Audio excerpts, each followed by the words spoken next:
This is the elevator in Pittsburgh, Pennsylvania. It's a brand new Otis Gen2 elevator from a few years ago.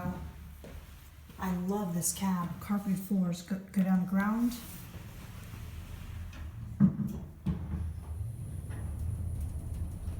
Here at ground. Blue LED since this is a slightly older install. This is technically the garage. Go up to 4.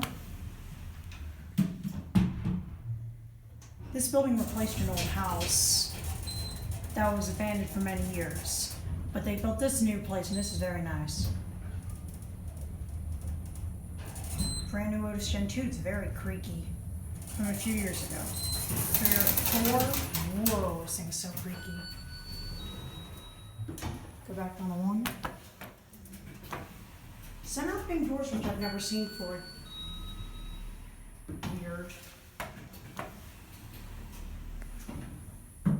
Now here we go. Whoa. Very nice house. Pretty big. Fixtures.